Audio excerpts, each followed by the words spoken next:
주의 전에 나오신 모든 분들을 환영하고 우리 각자에게 위하신 주의 은혜가 충만하기를 주님의 이름으로 축복합니다. 우리 인사하는 내용 있죠. 우리 선포하고 또 축복하는데 잘 될 것입니다. 우리 믿음으로 주님의 이름으로 우리 서로 축복하겠습니다. 잘 될 것입니다. 시작. 잘 될 것입니다. 반드시 잘 될 것입니다. 오히려 더 잘 될 것입니다. 아멘. 주 안에서 우리가 선포한 대로 반드시 잘 되기를 주님의 이름으로 축복합니다. 아멘. 오늘은 평신도 사역자의 모델 빌립의 사역에 나타난 교훈, 이런 제목으로 같이 말씀을 나누겠습니다. 12명의 사도가 있었는데요. 그 사도들은 말씀과 기도하는 일에 전무하고 또 교회의 여러 가지 행정이나 또 구제나 재정 사역을 감당하는 7명의 집사님들을 세웠습니다. 그 7명 중에 스데반과 빌립이 있었죠. 스데반은 최초의 순교자가 됐습니다. 안타깝게도 일찍 복음을 전하다가 순교했습니다. 하나님께서 왜 그렇게 하셨을까 좀 이해가 안 되는 면도 없지 않아 있었지만 얼마 지나지 않아서 그 이유가 알려지게 됐습니다. 스데반이 순교하자 지금까지는 몇몇 사람들에게만 핍박이 있었는데요.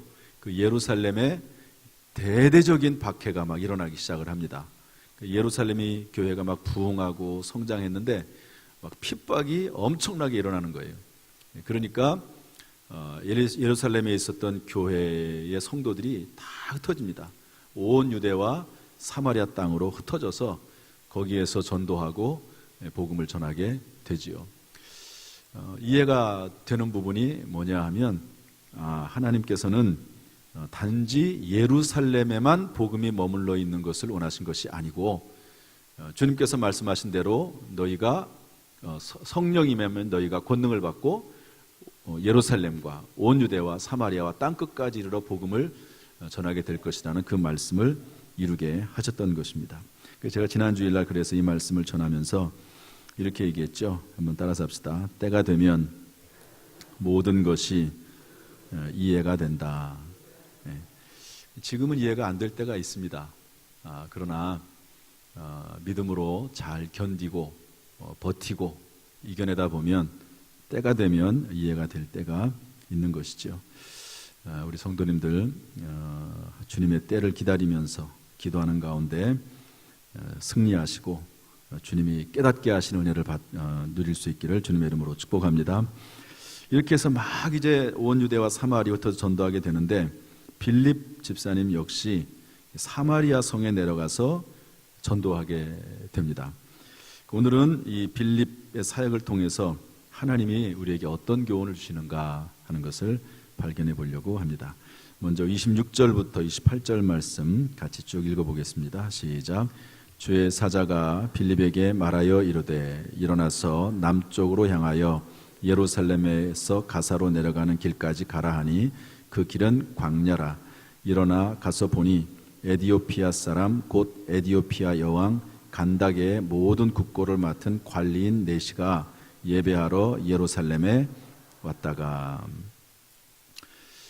빌립은 재정관리자이고 구제 담당자이지만 열심히 또 전도하는 집사님이었고 또 그리고 양육도 하는 그런 일들을 많이 해왔습니다. 그런데 어느 날 주의 사자가, 영어로는 엔젤, 천사입니다. 천사가 빌립에게 말씀을 했습니다. 감동을 준 거죠. 일어나서 남쪽으로 가라. 그래서 그 말을 듣고 가지요.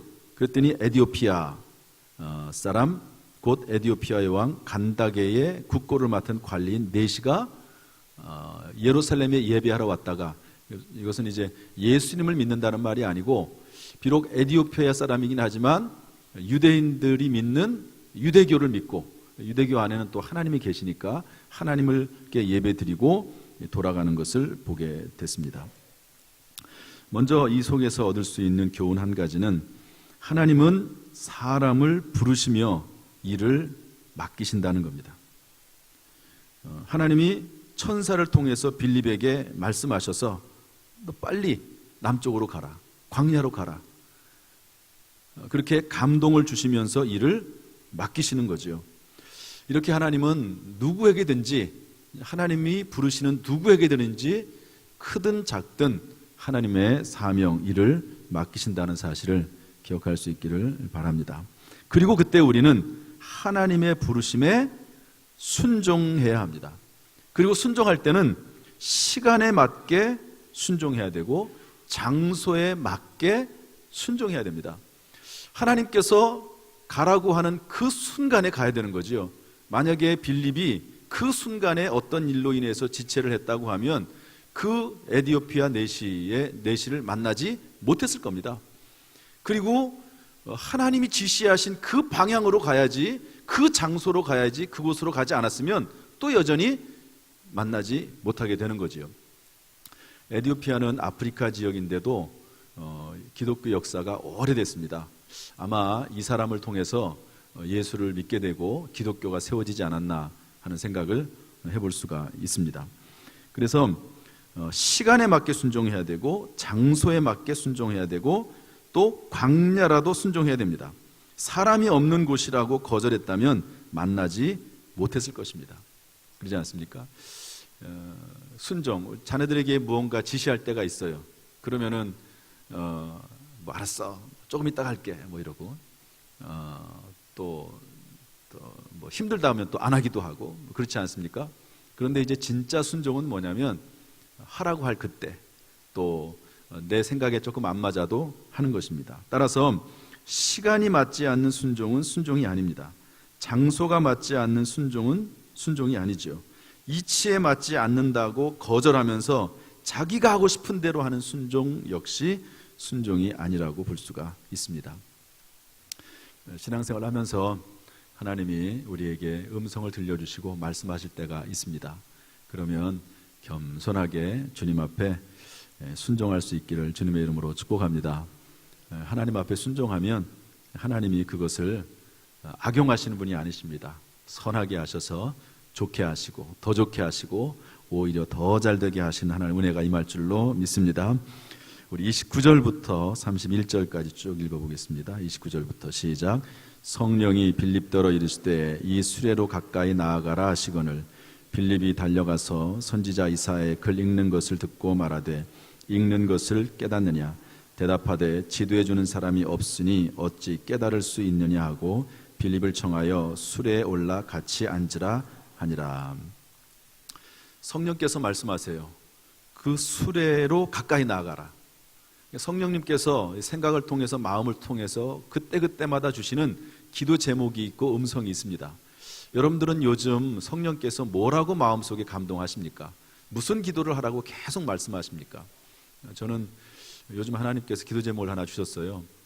그 기도 제목은요, 얼마나 마음에 다가오고 깊은 기도 제목인지 잠잘 때 바로 전까지도 그 기도하고 일어나자마자 그 기도하고 걸어가면서도 그 기도하고 새벽기도 끝나고도 그 기도하고 저녁 때도 그 기도하고 이상하게 그 기도가 계속되는 기도 제목이 하나가 생겼습니다. 이건 뭐 내가 만든 게 아니고요. 생겼어요. 그냥 하나님께서 그렇게 기도하라고 계속 말씀하시는 그런 기도 제목입니다. 여러분들은 하나님께서 뭐라고 무슨 내용을 가지고 기도하라고 감동하십니까? 이게 순간순간 하나님께서 말씀하시는 그 음성이 있고 또 하나님의 인도하심이 있다고 하는 것은 큰 복입니다. 이 빌립이 성령께서 말씀하시기를 그 수레로 가까이 나가라 그랬더니 달려가서 보니까 이사야의 말씀, 이사야 선지자의 말을 읽는 것을 봅니다. 그것이 무슨 말인지 깨닫느냐 그랬더니 지도해 주는 사람이 없으니, 따라서 합시다. 지도해 주는 사람이 없으니 어찌 깨달을 수 있느냐. 예. 에디오피아 여왕의 내시 같은, 여러분 국고를 맡은 사람입니다. 최고 지도자예요. 재정장관이라고도 볼 수 있습니다. 그러면 똑똑하지요. 그 신뢰할 만한 사람입니다. 괜찮은 사람이에요. 그런데 그럼에도 불구하고 그런 지식인도 성경 말씀을 읽는데 깨닫지 못한다는 겁니다. 여러분, 성경 말씀이 의외로 어렵습니다. 어려워요. 창세기부터 요한계시록까지 약 50명이나 되는 사람들이 글을 기록을 했고, 또 이것은 역사가 상당히 길고요, 문화가 또 다릅니다. 그래서 이 성경을 읽을 때는 그냥 단순하게 잘못 읽으면 오해하기 쉽습니다. 문화와 역사를 어느 정도 이해를 해야 됩니다. 제가 대학 다닐 때 아주 똑똑한 선배가 하나가 있었는데요, 성경책을 많이 읽었어요. 불경도 읽고 유교 경전도 읽고. 그런데 성경에 생명수란 말을 듣고, 생명수가 예수님을 의미하지 않습니까? 그런데 생명수가 어디에는 반드시 있다고 그러면서 생명수를 막 찾아다니는 분을 제가 봤어요. 뭐 아무리 이해를 시켜줘도 받아들이질 않아요. 한번 마음에 주입된 거를 바꾸지 않습니다. 이해를 못하는 거죠. 성경의 깊은 의미, 비유, 이런 것들을 잘 이해를 못하는 겁니다. 그때는 누군가 여기 빌립처럼 찾아가서 만나서 지도해 줘야지만이 되는 것입니다. 위대한 전도자이며 선교사인 사도 바울도 누군가 찾아가서 그를 만나서 그의 눈을 뜨게 해주고, 그리고 그를 교회에 소개해서 교회 가운데 영입을 해줬기 때문에 위대한 사역자가 될 수가 있었는데요. 우리 사도행전 9장 10절 말씀 한번 읽어보겠습니다. 다 같이 읽어보죠. 시작. 주께서 이르시되 일어나 직가라 하는 거리로 가서 유다의 집에서 다소 사람 사울이라는 사람을 찾으라. 그가 기도하는 중이니라. 하나님께서 천사를 통해서 아나니아에게 어디로 가라는 거예요. 사울이라고 하는 사람이 있으니까 만나서 그에게 안수해서 눈을 뜨게 하라는 겁니다. 하나님 말씀을 전하라는 거예요.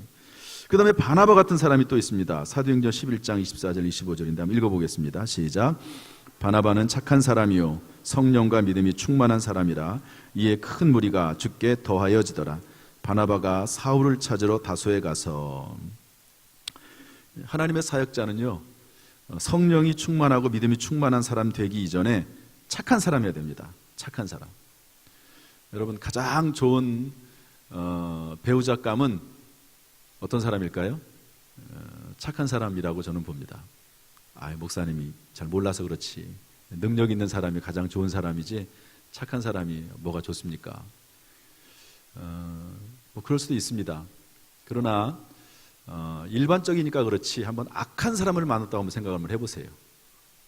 악한 사람을 만났다고 얼마나 힘듭니까? 못 살죠, 정말. 그래서 기본적으로 하나님의 사역자, 또 누구든지 간에 착한 사람, 선한 사람, 그리고 성령과, 그리고 나서 성령과 믿음이 충만한 영적인 사람, 이런 사람이 중요한 것 같아요. 이 바나바가 그런데 사울을 찾으러 가서 사울을 교회의 일원으로 이렇게 영입시키는 것을 볼 수가 있습니다. 그러므로 누구를 만나느냐, 누구를 찾아가느냐, 누가 찾아오느냐, 이건 상당히 중요한 문제입니다. 여러분, 내가 누구를 만날 것인지, 누구를 찾아갈 것인지, 누구와 만남을 가질 것인지 엄청나게 중요합니다. 악한 사람을 만나면 그 인생이 완전히 바뀌게 되는 거지요. 에디오피아 여왕의 내시가 필립을 만나서 예수 믿고 구원받아 하나님의 자녀가 되고, 그리고 아프리카에 복음을 전하는 그런 사람이 됐다 하는 것입니다. 최근에 어떤 목사님에게 전화가 왔습니다. 전화해가지고 목사님 교회는 괜찮냐고 물어보더라고요. 그 본인의 그 교회에 신천지가 이렇게 들어온 것 같아요. 그래가지고 어떤 집사님 하나가 2개월 동안 보이지 않아서 어디 갔나 그랬더니 글쎄 신천지에서 공부를 하고 있는 거예요. 공부를 하고 있는데 우리 당진에 20명씩 사계조 80명이 신천지 아주 훈련받은 특공대 같은 사람들이 파송이 됐답니다. 그래가지고 학습지와 상담으로 접근을 하는 거예요.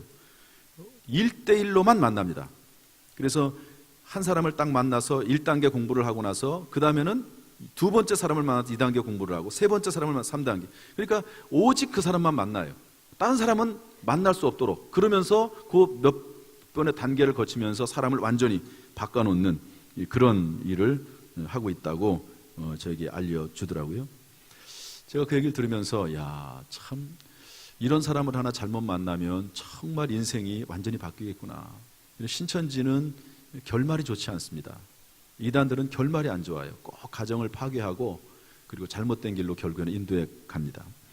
여기 뭐 신천지에 해당하는 분이 없겠지만 그것이 만약에 본인들이 가르치고 있는 그 내용이 정당하다고 하면, 올바르다고 하면 공개해야죠.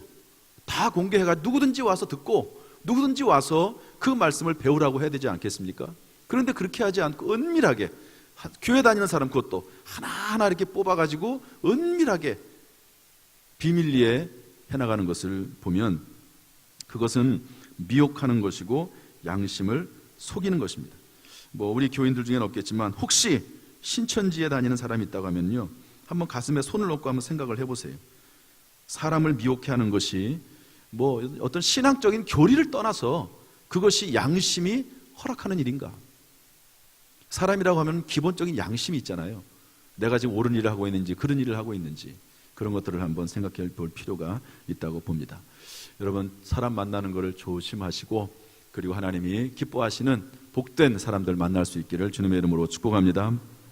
성경에는 두 종류의 예배가 있습니다.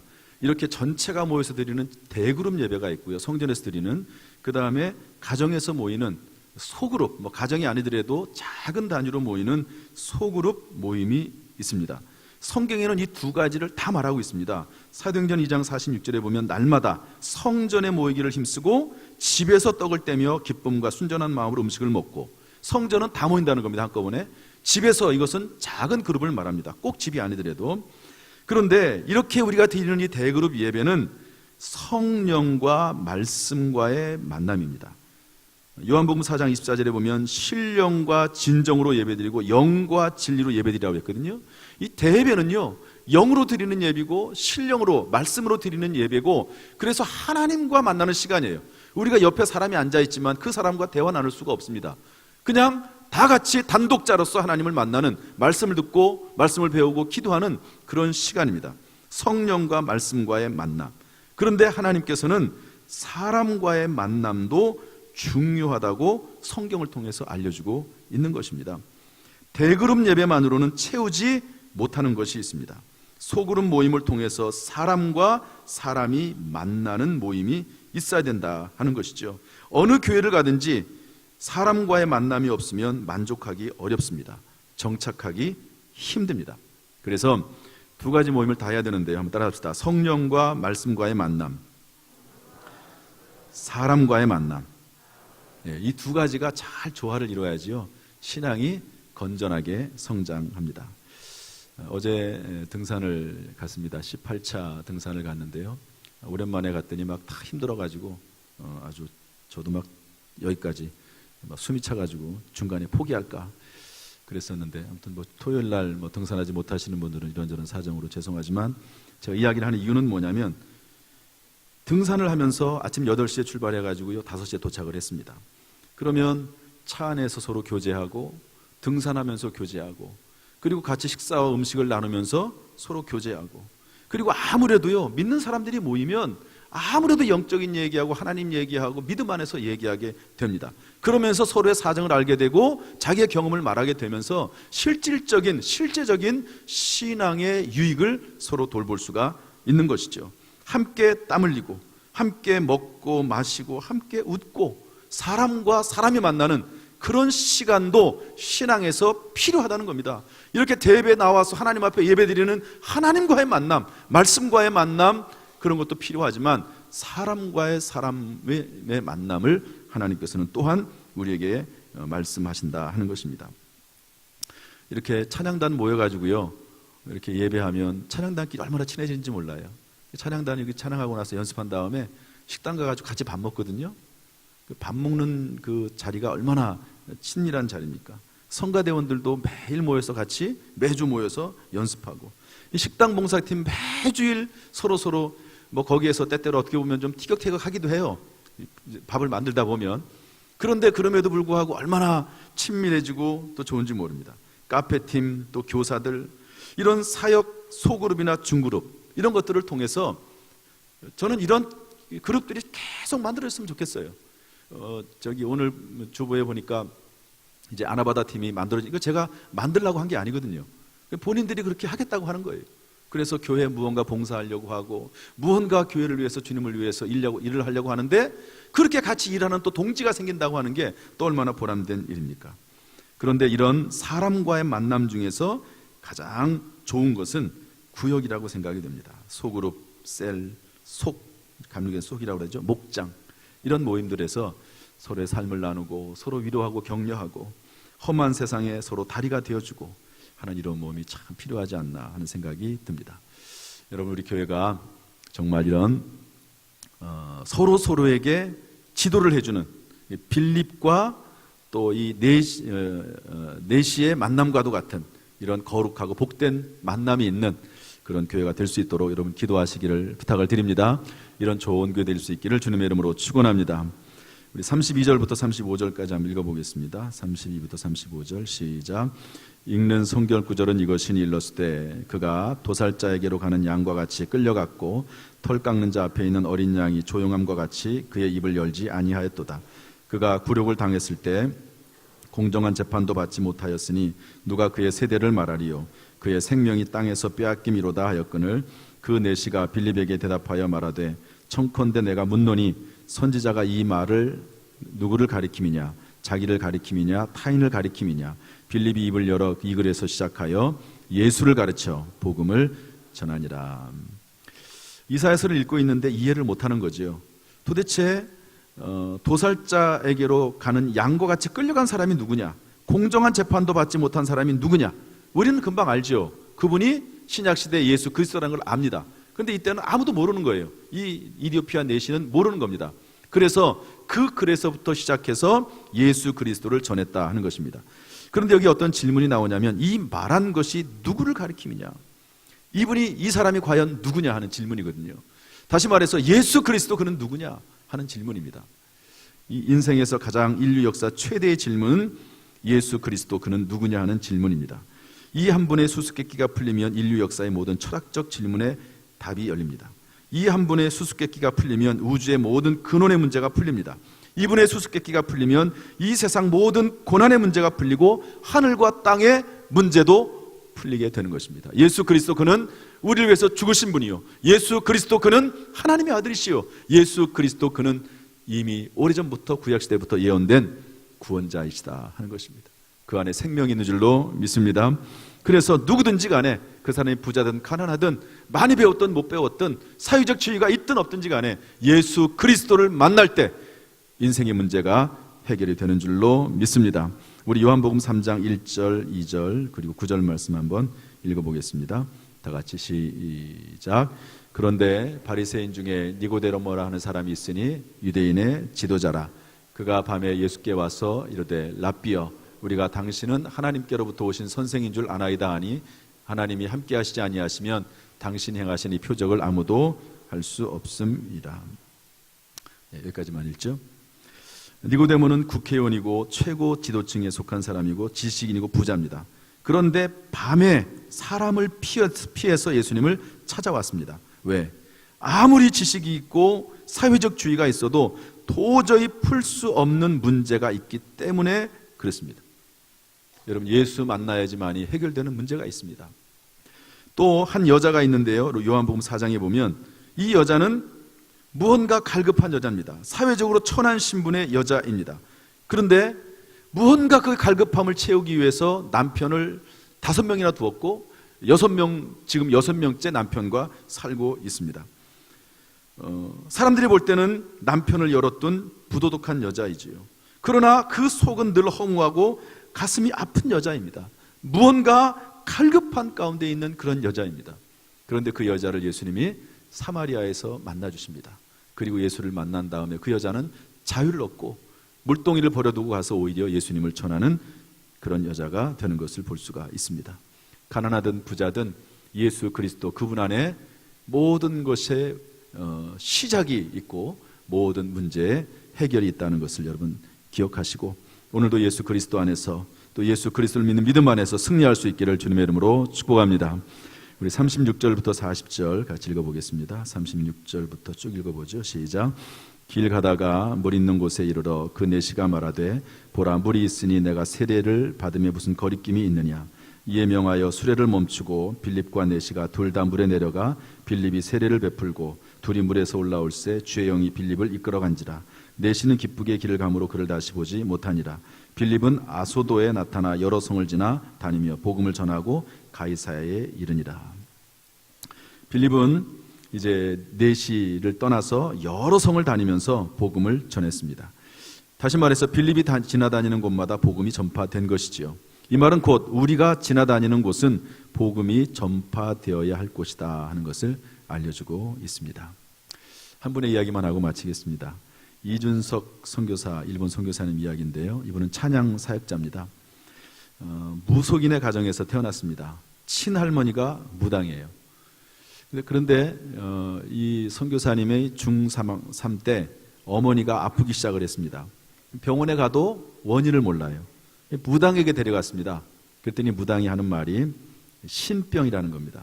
신내림을 받지 않으면, 귀신을 받지 않으면 이 신병이 딸에게 가거나 아니면 어머니가 죽는다고 무당이 얘기했습니다.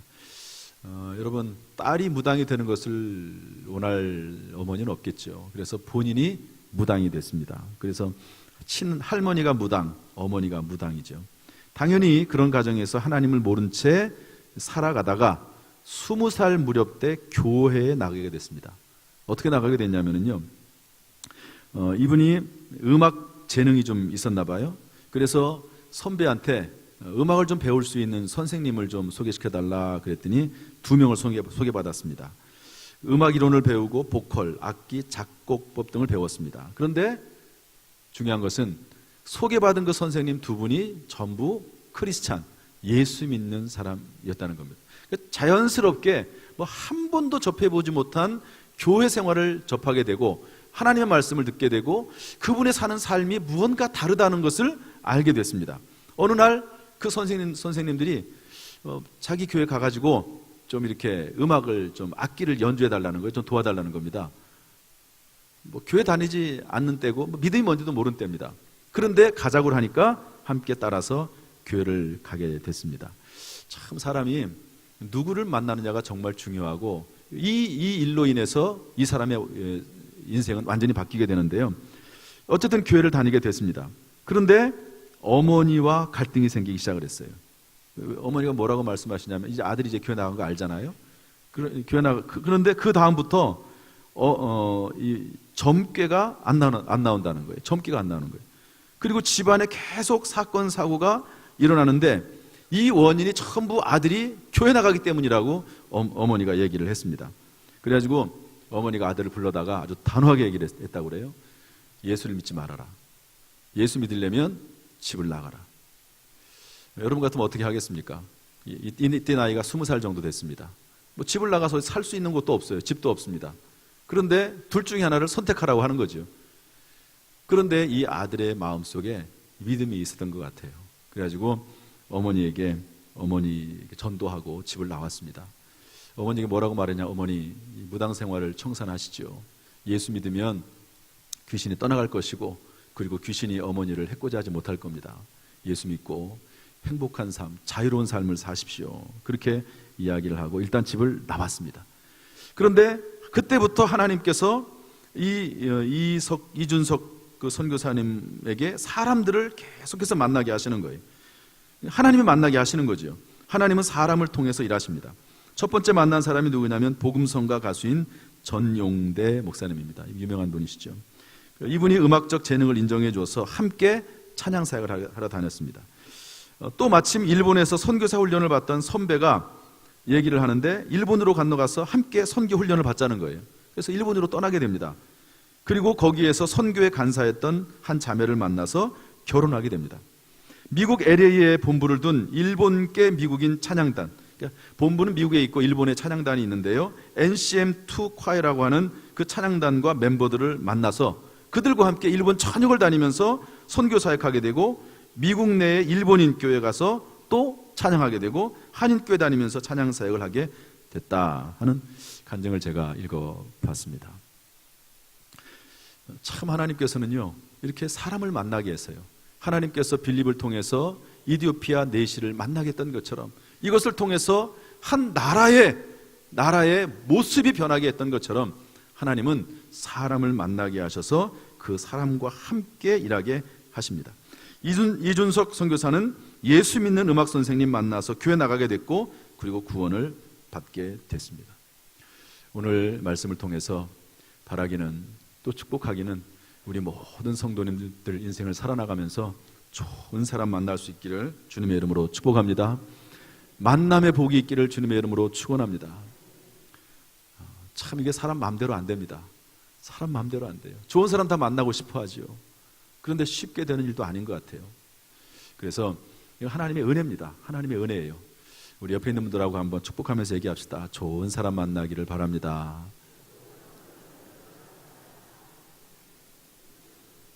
자녀들을 위해서 그렇게 기도 바랍니다. 또 한 가지는 믿지 않는 사람에게 거룩한 향기를 나타내서 그들을 구원하는 좋은 사람이 또한 돼야 됩니다. 억지로 안 해도 불신자들이 관심 가지고 좋아해서 자연스럽게 교회 따라오게 되는 좋은 사람, 그런 좋은 사람이 또한 돼야 되는 거지요. 이렇게 또 한번 얘기합시다. 좋은 사람 됩시다. 이렇게 한번 합시다. 네. 오늘 좋은 사람 만나길 바라고 또 좋은 사람 돼서 주님의 영광이 되기를 주님의 이름으로 축원합니다. 기도하겠습니다.